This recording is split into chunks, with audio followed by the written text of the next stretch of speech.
Hey everyone, we are back. I know you guys missed me. It's been a long time, so we have a lot of news to cover today, but before we get started, I just wanted to share that yes, I had a successful delivery in early September, and my husband and I are so thankful to welcome our little baby boy. So I know you guys would be curious about that. Maybe I'll share some more news in later weeks, but for now, we are going to move to some Alberta coverage. Now, rather ironically, my first episode back in about 4 months. Yes, I'm not in my studio, I'm not in Alberta. I'm actually in Toronto. I had to fly in for some very important work, and so today I will be joined by my colleague, Andrew Lawton. I'm in Toronto. We were very busy at the arcade yesterday playing some games. I'm a little embarrassed to admit that Andrew actually crushed me in Dance Dance Revolution. I did. That came out of nowhere. But I did crush you in some other games, like I think Connect 4, Yeah. which is more of a strategy game, so I don't know what that says about you. That I'm a better dancer, but I have no strategic mind. That is not something anyone watching would have expected. No, I think maybe the opposite is what they would have expected, actually. But it was good. Welcome back. Yes, thank you very much. It was a proud moment for me winning that game, because I think you went into it with strategy, and I was just hoping not to lose. I also think that you have confused people by saying you flew to Ontario to go to an arcade with me. Well, that's pretty much what happened. Fair enough, yeah. We're here for the Christmas retreat, so it's been a good time seeing all our colleagues again. So there's been a lot going on in Alberta since I last took off. Andrew's been covering some of that, so we're going to dig into it. And you guys will be happy to know there's actually been some really positive news stories. We actually have a lot of good, strong news stories for you today. I think you guys are going to be excited with what we have. Starting off, Alberta Premier Danielle Smith announced that she is finally dismantling Alberta Health Services. Of course, we know that she was so critical of the COVID-19 pandemics. So they're going to be broken down into 4 different bodies. AHS is going to be broken down into acute care, primary care, continuing care, and mental health and addiction. Now, Smith said the current system that's been in place for about 14 years since former Premier Ed Stelmach put that in place when under his progressive conservative government, forgot the patient and the experts. Andrew, I'm wondering, do you think this could result in the kind of changes that would ensure that a body like AHS couldn't just impose these radical restrictions like the ones seen during the COVID-19 pandemic?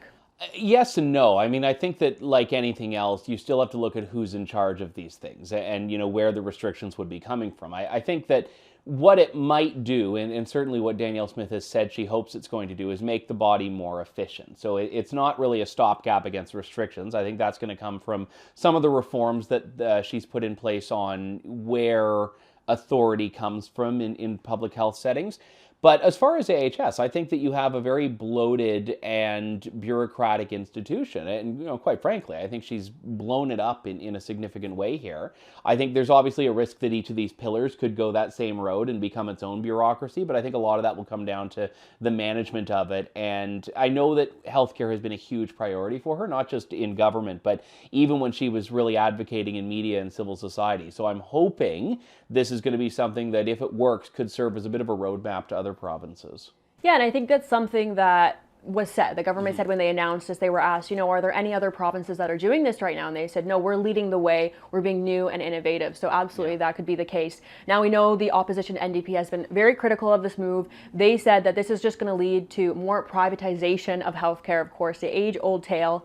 Now, do you think that's the case? And if there was more privatization, would that even be a bad thing, considering the bloating in the systems and also just the extreme wait times that we're seeing? We're having a lot of people just going to the emergency room because they can't get the family doctor. Wait times up to 11 hours at points. This is just really unacceptable for Canadians and for the cost that they pay for the system that's not getting the results for them.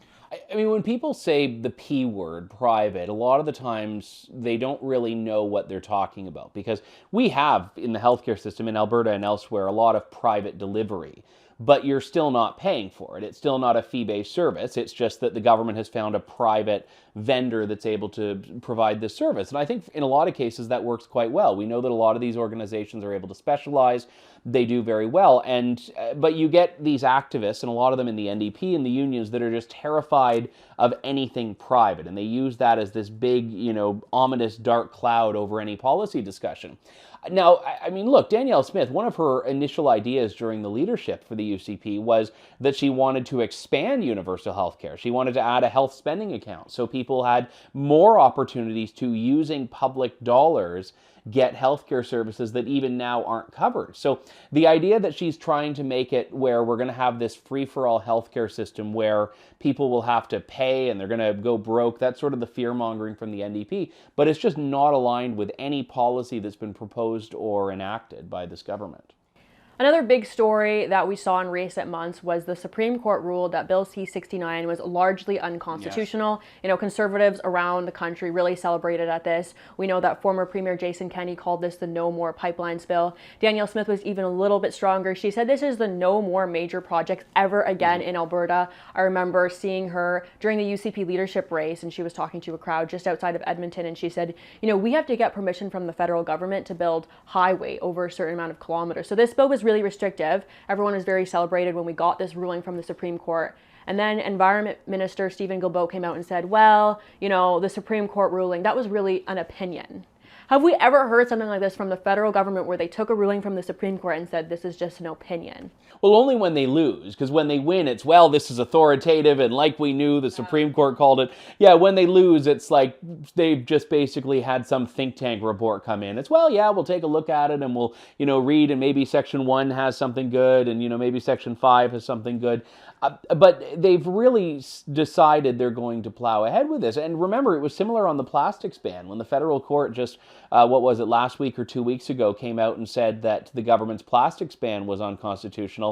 The federal government still was very defiant on this. And so, well, no, we're going to appeal and we're going to make it work, and Canadians want this. So it's really, I think, a bullheaded and pig-headed way of intruding into jurisdiction that doesn't belong to the federal government. And I think politically it helps Alberta a great deal because they can look at Stephen Guilbeault and say, see, this is what we're up against.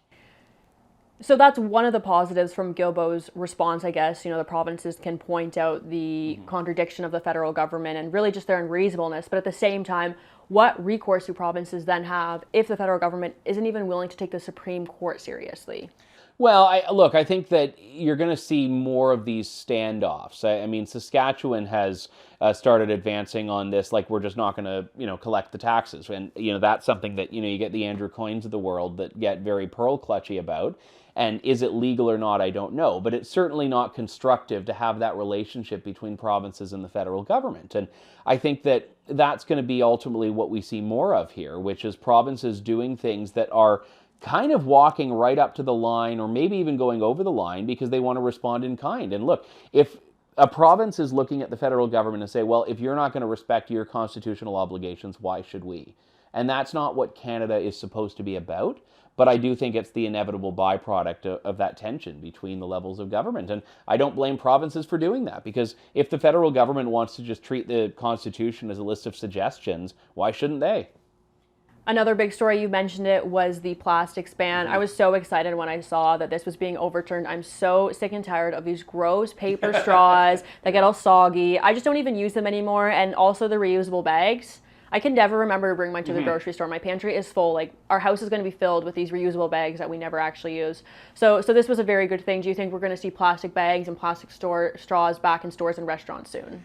Plastic straws, maybe, because they're very popular, and they're actually people with disabilities had an exemption from the plastic straw ban, which kind of made it ridiculous, just because it was inconsistent. Plastic bags, I don't think are coming back. I think a lot of the big grocery chains, of which there are only like 4 or 5 in Canada, have already taken this dependency. They're making money off of these reusable bags that we all forget. They get to claim, oh, well, we're being environmental on our own without the regulations. So the government kind of gets the best of both worlds here, because they've made the change even without having the law on the books still.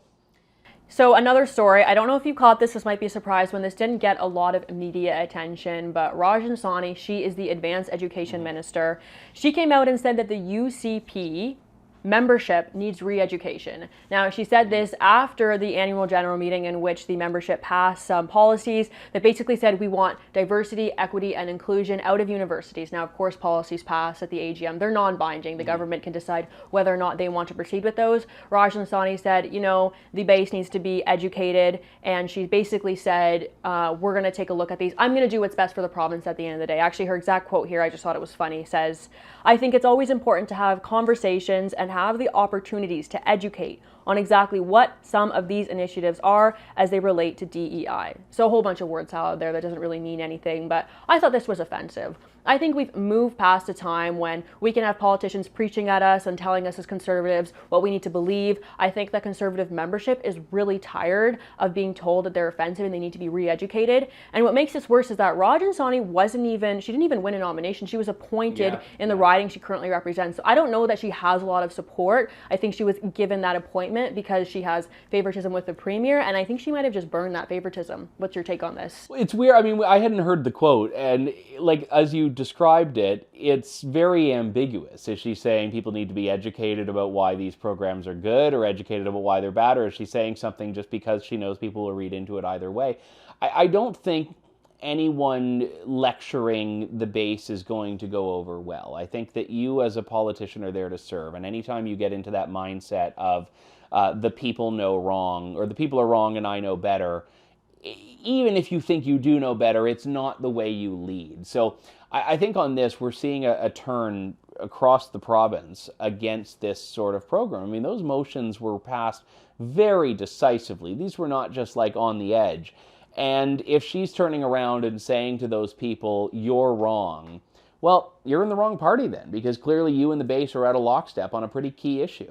Well, not just that, the idea that we're going to ignore the membership and I'm going to do what's best for the province.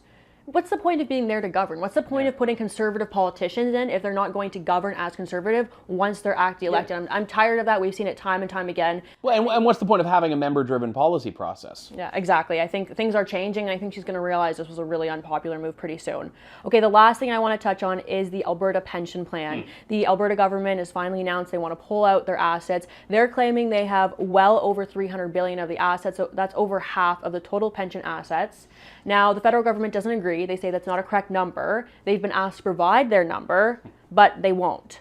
So eventually this is going to go to a referendum, hopefully, but before that can happen, people need to know what the number is that they're actually going to be deciding on. So where do you see this going? Well, I mean, just picturing Pierre Poilievre, like at that leadership debate to Jean Charest, just the number, just the number, just the number. Like, you're right, the number you need to have as the starting point, because that's going to color this. And I think that for a lot of Albertans, this is going to be a decision they make based on sovereignty and independence. You know, we just want as many things as we possibly can to be in our wheelhouse and to get the federal government out. On the pension plan, I think the decision should be made based on economics. I don't actually think it should be made on sovereignty. I think that sovereignty empowers that decision, but you should look at what is economically in your best interest. And with that, the number is incredibly important, because if you know, you have half the pension assets that are being distributed to the entire country, well, you're better off on your own. If that number isn't accurate, let's say the Alberta share is 10% or 20%, whatever the number is, that changes the calculation for a lot of voters dramatically. So my presumption would be that you can't have an informed vote in a referendum based just on the Alberta number when that number is in dispute. So I don't know if there's anything they can do to compel the federal government to do an assessment, but that needs to happen. I wonder if it will result in litigation eventually to compel the federal government to produce that number, decide on something, and then to have the referendum. If I can, just imagine if you went to the bank and the bank wouldn't tell you how much money you had in your account. I mean, it wouldn't go over well. Yeah, like that, and that's kind of what we're at now. This is Alberta. They have a right to leave. No one disputes they have a right to leave, which means they have a right to know how much is theirs in that. Well, it seems like this policy proposal isn't super popular in the province at the time based on recent polling, but like I said, I think it'll be quite some time before that referendum is held, so the provincial government has a lot of time to sway voters. All right, everyone, I hope you enjoyed that little Alberta Roundup from the last couple of months. Next week, we'll be back to our regular programming. Thank you so much for joining me today, Andrew. Thank you. Okay, see you guys next week.